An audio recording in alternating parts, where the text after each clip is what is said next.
Hello friends, welcome to our channel. तो दोस्तों, किसी भी एग्ज़ाम की तैयारी करने से पहले आपको उसके प्रीवियस ईयर प्रश्नों को ज़रूर हल करना चाहिए, जिससे कि आपको आइडिया हो सके कि आपको किस लेवल तक का पढ़ना होता है। तो यहाँ पर यूपीएसआई की भर्ती यहाँ पर आने वाली है और उसकी तैयारी करने के लिए यहाँ पर आपको मैं लेकर आया हूँ प्रीवियस ईयर की हिंदी। तो देखिए, प्रीवियस ईयर में 2021 में यहाँ पर आपसे हिंदी पूछी गई थी और काफ़ी बेहतरीन हिंदी यहाँ पर आपसे पूछी गई थी। तो यहाँ पर मैं रोज़ाना एक वीडियो लेकर आऊँगा, जिसमें एक सेट यहाँ पर आपको कंप्लीट कराऊँगा प्रीवियस ईयर, और काफ़ी कम समय में आपको बहुत ही अच्छे तरीके से इस सेट में करा दूँगा। तो चलिए, आज का सबसे पहला सेट यहाँ पर हम शुरू करते हैं और देखते हैं पूरे हिंदी के 40 प्रश्नों को। तो सबसे पहला प्रश्न है यहाँ पर हमारा, हिंदी इनमें से किस भाषा परिवार की है। तो देखिए, हिंदी इनमें से भारोपीय भाषा परिवार की है। ऑप्शन नंबर ए प्रश्न का बिल्कुल सही जवाब हो जाएगा। अगला प्रश्न है यहाँ पर प्रश्न नंबर 2, सर्वनाम के कुल कितने भेद होते हैं। तो सर्वनाम के कुल भेद होते हैं यहाँ पर 6। तो प्रश्न का सही जवाब हो जाएगा ऑप्शन नंबर 2। अगला प्रश्न है यहाँ पर प्रश्न नंबर 3, बांधा था विधु को किसने, इन काली जंजीरों से, मणि वाले फणियों का मुख क्यों भरा हुआ है हीरों से।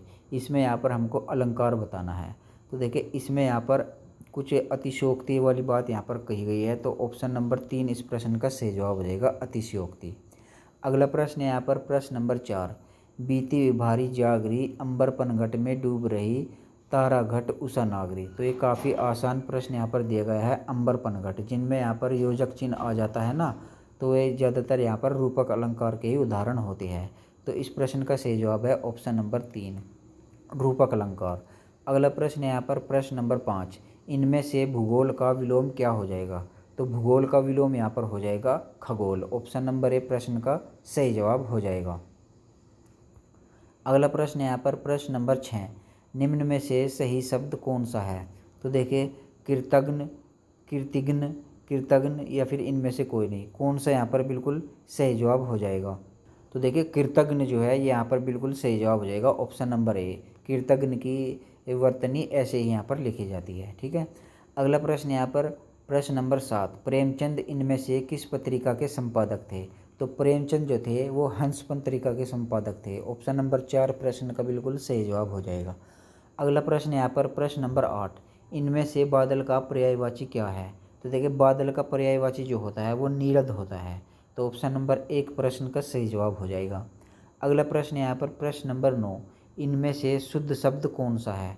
तो शुद्ध शब्द जो होता है, क्या अध्येता होगा या फिर अध्येता या फिर अध्यात या फिर अध्येता।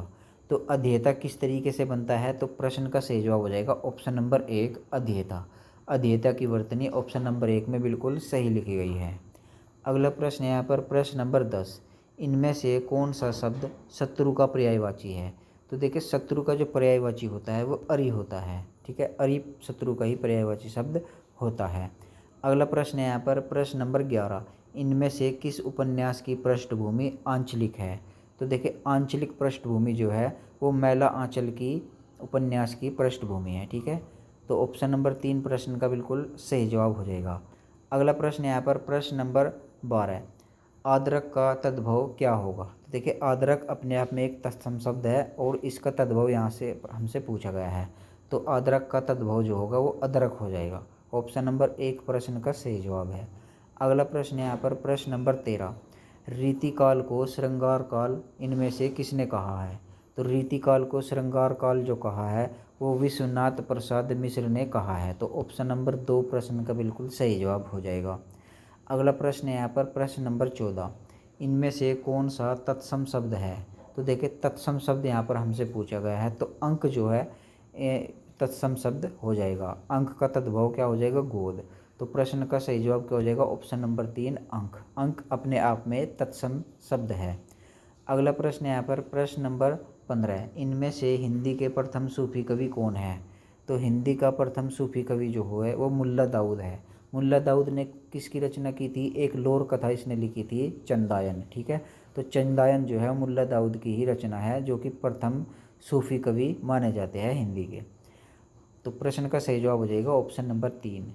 अगला प्रश्न है यहाँ पर प्रश्न नंबर 16, इनमें से किस रचना की पृष्ठभूमि सांप्रदायिकता की त्रासदी है, यानी किसमें सांप्रदायिकता के बारे में बताया गया है। तो प्रश्न का सही जवाब हो जाएगा ऑप्शन नंबर 2। तमस जो है, जो कि भीष्म साहनी के द्वारा लिखी गई है, ये सांप्रदायिकता की त्रासदी के बारे में यहाँ पर बताती है। तो प्रश्न का सही जवाब ऑप्शन नंबर 2 हो जाएगा। अगला प्रश्न यहाँ पर एक अनुच्छेद दिया गया है, पैराग्राफ, इसको यहाँ पर पढ़ लेते हैं। अनुच्छेद पढ़कर दिए गए प्रश्नों का सही उत्तर दीजिए। प्राचीन काल में जनक महाराज विदेह में राज करते थे। मिथिला विदेह की राजधानी थी। मिथिला नगरी में राजमहल के आसपास कोई 1000 सन्यासी की पर्णकुटिया थी। मिथिला के सिंहासन पर बैठने के बावजूद जनक को फकीरी का शौक था। कहा जाता है कि महाराज जनक ज्ञानी थे। वे इस तरह राजकाज चलाते थे मानो स्वयं परमात्मा के विनयशील सेवक हो। सुबह से शाम तक सारे राज प्रबंध करते, साधुओं का पता करते, अपराधी को दंड देते, लोक कल्याण के उपाय करते, और इतना सब कुछ करने पर भी वे किसी सांसारिक कार्य में लिप्त नहीं होते। इसलिए लोग उनको विधेयजनक कहते थे। ठीक है, तो यहाँ पर हमने एक गद्यांश पढ़ लिया है। तो चलिए अब इनके यहाँ पर प्रश्नों को देखते हैं। उपरोक्त गद्यांश के अनुसार महाराज जनक का क्या शौक था? तो महाराज जनक का जो शौक था वो फकीरी का था। ऑप्शन नंबर 2 प्रश्न का सही जवाब हो जाएगा। अगला प्रश्न यहाँ पर प्रश्न नंबर 18। उपरोक्त गद्यांश के अनुसार महाराज जनक का परमात्मा से कैसा संबंध था? तो महाराज जनक का परमात्मा के साथ जो था वो विनम्र सेवक का संबंध था। ठीक है, तो ऑप्शन नंबर 4 प्रश्न का सही जवाब हो जाएगा। अगला प्रश्न है यहाँ पर प्रश्न नंबर 19। सब कुछ करने के बाद भी राजा जनक किस कार्य में लिप्त नहीं होते थे? तो सब कुछ करने के बाद भी राजा जनक जो है वो सांसारिक कार्यों में लिप्त नहीं होते थे। ऑप्शन नंबर ए प्रश्न का बिल्कुल सही जवाब हो जाएगा। अगला प्रश्न यहाँ पर प्रश्न नंबर 20। इनमें से संचारी भावों की संख्या कितनी होती है? तो देखिए संचारी भावों की संख्या यहाँ पर होती है 33। ठीक है, और 34वां जो संचारी भाव माना गया है वो छल माना गया है। ठीक है, लेकिन इसको मान्यता नहीं मिली है। ठीक है, इसलिए टोटल संचारी भावों की संख्या आपसे पूछी जाए तो वो 33 होती है। तो ऑप्शन नंबर 1 प्रश्न का बिल्कुल सही जवाब है। अगला प्रश्न यहाँ पर प्रश्न नंबर 21। रामकृष्ण मिशन द्वारा संचालित पत्रिका का संपादन सूर्यकांत त्रिपाठी निराला ने किया था। यानी कि कौन सी पत्रिका थी जिसका संपादन जो है वो सूर्यकांत त्रिपाठी निराला के द्वारा किया गया था? तो वह पत्रिका का नाम है समन्वय। समन्वय पत्रिका का संपादन सूर्यकांत त्रिपाठी निराला के द्वारा किया गया था। तो प्रश्न का सही जवाब ऑप्शन नंबर 2 हो जाएगा। अगला प्रश्न यहाँ पर प्रश्न नंबर 22। अनुनासिक स्वरों का उच्चारण स्थल कौन सा होता है? तो अनुनासिक स्वरों का उच्चारण स्थल जो होता है वो नाक और मुंह दोनों से होता है। तो प्रश्न का सही जवाब हो जाएगा ऑप्शन नंबर 2। अगला प्रश्न यहाँ पर प्रश्न नंबर 23। निम्नलिखित में से किस व्यंजन का उच्चारण तालु से होता है? तो देखिए तालु से किसका हो जाएगा? कंठ तालु, यानी कि च वर्ग में आएगा, च छ जय। तो ऑप्शन नंबर 1 प्रश्न का बिल्कुल सही जवाब हो जाएगा। जय व्यंजन जो है ये इसका उच्चारण जो होता है तालु से होता है। अगला प्रश्न यहाँ पर प्रश्न नंबर 24। जिनका जन्म पहले हुआ हो उनके लिए उपयुक्त शब्द क्या आएगा? तो जिनका जन्म पहले हुआ हो उनको बोलते हैं अग्रज। ऑप्शन नंबर 3 प्रश्न का सही जवाब हो जाएगा। अगला प्रश्न है यहाँ पर प्रश्न नंबर 25। इनमें से कौन सा तत्सम शब्द है? तो तत्सम शब्द यहाँ पर हमसे पूछा गया है। तो प्रश्न का सही जवाब हो जाएगा ऑप्शन नंबर 4 पवन। पवन अपने आप में एक तत्सम शब्द है और इसका तद्भव शब्द जो हो जाएगा वो पौन हो जाएगा। पौन कैसे लिखा जाएगा? प प प औ की मात्रा न। ठीक है, ऐसे ये इसका तद्भव शब्द हो जाएगा। अगला प्रश्न यहाँ पर प्रश्न नंबर 26। कौन सा वर्ण पंचमाक्षर है? तो पंचमाक्षर कौन सा हो जाएगा? यहाँ पर मैं हो जाएगा। ठीक है, तो प्रश्न का सही जवाब हो जाएगा ऑप्शन नंबर 4। अगला प्रश्न यहाँ पर प्रश्न नंबर 27। इनमें से कौन सा शब्द बहुवचन है? तो बहुवचन सदैव जो रहता है वो प्राण रहता है। ठीक है, प्राण हमेशा बहुवचन होता है। तो प्रश्न का सही जवाब हो जाएगा ऑप्शन नंबर 1। अगला प्रश्न यहाँ पर प्रश्न नंबर 28। पहला ज्ञानपीठ पुरस्कार किस भाषा के लेखक को मिला था? तो पहला ज्ञानपीठ पुरस्कार जो मिला था वो मलयालम भाषा के लेखक को मिला था, जो कि मिला था आपके जी शंकर कुरुप को। और इन्होंने कौन सी रचना की थी? आज आड़ाकुजाई जो है, आड़ाकुजाई इन्होंने एक रचना की थी। इनकी इस रचना को यहाँ पर पहला ज्ञानपीठ पुरस्कार मिला था। ये मलयालम भाषा के एक लेखक थे। ठीक है, तो प्रश्न का सही जवाब हो जाएगा ऑप्शन नंबर 1। अगला प्रश्न यहाँ पर प्रश्न नंबर 29। निम्नलिखित में से कौन सा ऊष्म व्यंजन है? तो ऊष्म व्यंजन कौन कौन से होते हैं? तीनों से होते हैं। कौन कौन से? स, और स और ये षटकोण वाला स और एक हो जाता है आपका है। ये तीनों स जो होते हैं और ये है, ये सभी ऊष्म व्यंजन होते हैं। तो स तो इनमें यहाँ पर कोई सा भी नहीं दिया गया है, इसलिए इस प्रश्न का सही जवाब हो जाएगा ऑप्शन नंबर 2 है अपने आप में एक ऊष्म व्यंजन है। अगला प्रश्न है यहाँ पर प्रश्न नंबर 30, वीर रस में इनमें से कौन से गुण की प्रधानता रहती है। देखिए यहाँ पर प्रश्नों का लेवल देखिएगा आप, किस किस तरीके से लेवल को बढ़ाकर यहाँ पर यूपीएसआई में पूछा जाता है। ठीक है, तो यहाँ पर वीर रस का स्थायी भाव नहीं यहाँ पर पूछा गया, तो यहाँ पर पूछा गया कि वीर रस में इनमें से कौन से गुण की प्रधानता रहती है। तो ओज गुण की, यानी कि ओजस्वी होते हैं ना जो लोग, ओजस्वी बर्ताव के होते हैं। ठीक है, तो इस तरीके से इसको ध्यान रख सकते हैं। तो वीर रस में जो गुण होता है वो ओज गुण की प्रधानता रहती है। तो प्रश्न का सही जवाब हो जाएगा ऑप्शन नंबर 1।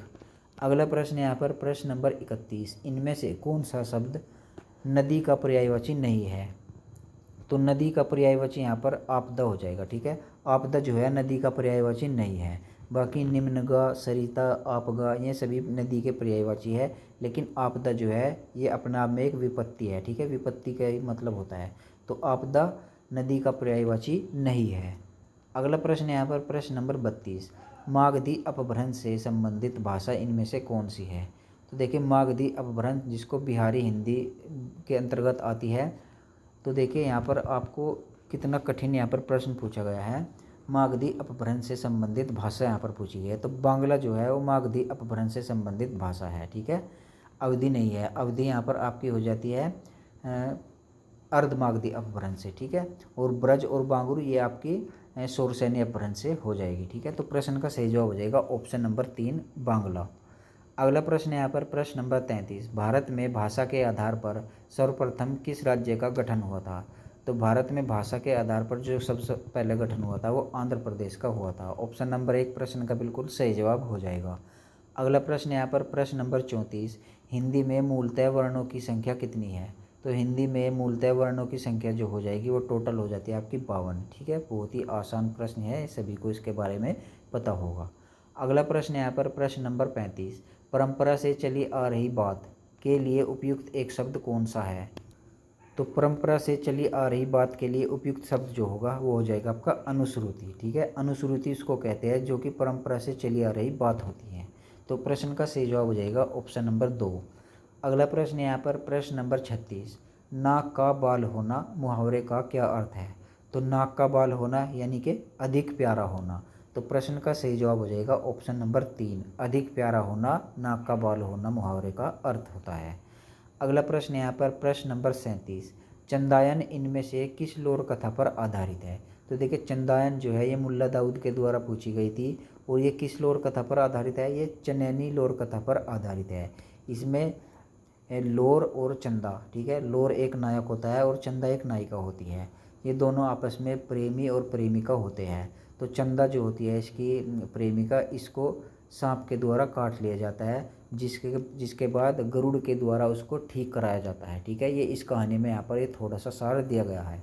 ठीक है, तो चंदायन इसमें से किस लोर कथा पर आधारित है, चनैनी। ठीक है, और चंदायन को किसने लिखा था, मुल्ला दाऊद ने, जो कि हिंदी के पहले प्रथम सूफी कवि माने जाते हैं। तो प्रश्न का सही जवाब हो जाएगा ऑप्शन नंबर 2। अगला प्रश्न यहाँ पर प्रश्न नंबर 38, इनमें से आसमान का पर्यायवाची शब्द कौन सा है। तो आसमान का पर्यायवाची शब्द हो जाएगा यहाँ पर व्योम। ऑप्शन नंबर 1 प्रश्न का सही जवाब है। अगला प्रश्न है यहाँ पर प्रश्न नंबर 39, इनमें से समष्टि का विलोम शब्द क्या है। तो देखिए समष्टि का विलोम शब्द जो हो जाएगा वो हो जाएगा आपका व्यष्टि। ऑप्शन नंबर 1 प्रश्न का बिल्कुल सही जवाब है। अगला प्रश्न है यहाँ पर प्रश्न नंबर 40, जो कि आपका अंतिम प्रश्न है, खेत रहना मुहावरे का क्या अर्थ है। तो खेत रहना मुहावरे का अर्थ हो जाएगा वीर गति पाना। ठीक है, तो प्रश्न का सही जवाब हो जाएगा ऑप्शन नंबर 3 वीर गति पाना। खेत रहने मुहावरे का अर्थ है वीर गति पाना। तो ये था आपका हिंदी का प्रीवियस ईयर का पहला सेट, जो कि आपके यूपीएसआई एग्ज़ाम में पूछा गया था। उम्मीद करता हूँ ये प्रश्न आपको काफ़ी अच्छे लगे होंगे और आप इन प्रश्नों को देखकर समझ गए होंगे कि किस लेवल के प्रश्न यूपीएसआई में पूछे जाते हैं। तो अगर वीडियो पसंद आया हो तो इसको लाइक और शेयर कीजिएगा और चैनल को सब्सक्राइब कर लीजिएगा, जिससे आने वाले अगले वीडियो का नोटिफिकेशन आपके पास सबसे पहले पहुँच सके। तो आज के इस वीडियो में बस इतना ही, मिलते हैं अपने अगले सेट में, तब तक के लिए जय हिंद।